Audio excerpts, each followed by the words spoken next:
Բաքուն շտապում է, հիմա էլ կեղծ դատական ակտի միջոցով է փորձում քողարկել իր հանցագործությունները։ Հապշտապ ավարտին են մոտեցնում Արցախի ռազմաքաղաքական ղեկավարության և մյուսների շինծու գործը։ Հունվարին սկսված դատավարությունը, որի ընթացքում ծանր մեղադրանքներ են ներկայացվել Հայաստանի քաղաքացիներին, անսպասելի կարճ ժամկետում է քննվում։ Դա նշանակում է իրենք իրենց դատավարական իրավունքների մեծ մասից, մոտ երևի 90%-ից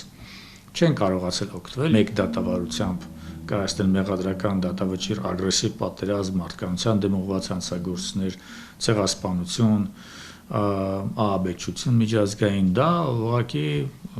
խոսում է նրա մասին, որ դատավարությունը վերահսկվել է եւ կոնկրետ քաղաքական նպատակներ է հետապնդել։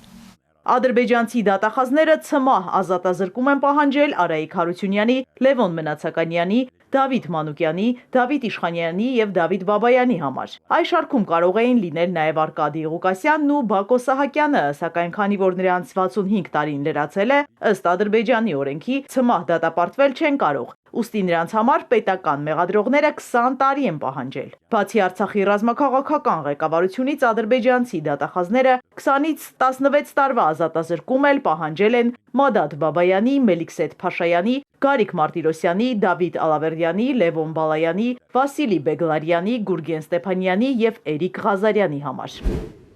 Միջազգային իրավունքի մասնագետ Արա Ղազարյանի խոսքով այս պատժաչափերի պահանջը սպասելի էր։ Այլ հարց է, թե պատիժը կրելու համար նրանց հայրենիք կվերադարձնեն, թե ոչ։ Որոշումը պետության հայեցողության տիրույթում է լինելու։ Դեռ պետք է դատապարտվեն, հետո նոր արդեն տարիներ հետո որոշակի ժամանակահատված պատիժը կրելուց նոր արդեն վրա կհասնի այդ պահը, թե արտահանձնենք թե ոչ, որ պատժի մնացած մասը կրեն Հայաստան, բայց սա արդեն պարզ է, որ քաղաքական որոշման արդյունք է լինելու եւ իրավական կամ օրենքի գերակայությունը այստեղ չի աշխատում։ Մասնագետի խոսքով քաղաքական պաշտոններ զբաղեցրած անձանց Բաքուն շուտ չի վերադարձնի, քանի որ նրանց են վերագրել իրականում Ադրբեջանի կատարած հանցագործությունները։ Որ վերադարձան արդեն ամբողջությամբ լեգենդա, այդ թվում դատական ակտը փլվելու է, որտեղ իրենք պատմելու են ճշմարտությունը, թե դատը ոնց է անցել, կուլիսների հետևում ինչ է տեղի ունեցել։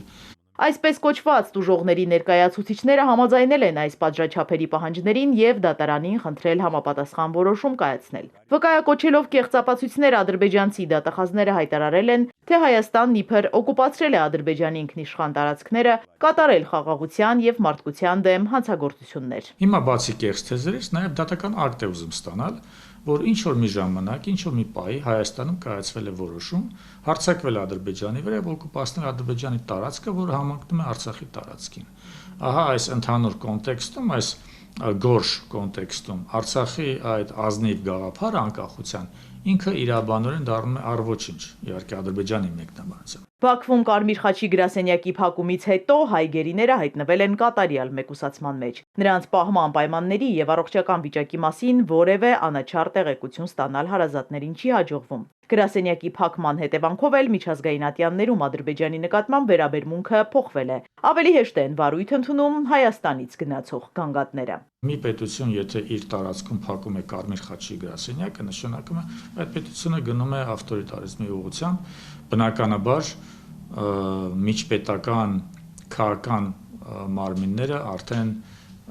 պետք է որոշակի ճնշում գործադրեն այդ պետության նկատմամբ, այդ թվում նաև իրավական գործընթացներով։ Այսպես ասած չեղած տեղից ապացույցներ հորինող Բաքուն ձեռքի տակ ունենալով Արցախի ռազմաքաղաքական ղեկավարությունից կորզած ցուցմունքները սեփական հեքիաթն է պատմում։ Իրենք փորձում են ներկայացնել, որ նպատակամղված Հայաստանից եկել է հրաման, որ ռմբակոծեն քաղաքացիական օբյեկտները, բայց հենց իրենք են դա արել։ Դատական բեմականացումը կշարունակվի նոյեմբերի 27-ին։ Իզաբելլա Հովհաննիսյան, Հարություն Հովսեփյան, Էպիկենտրոն։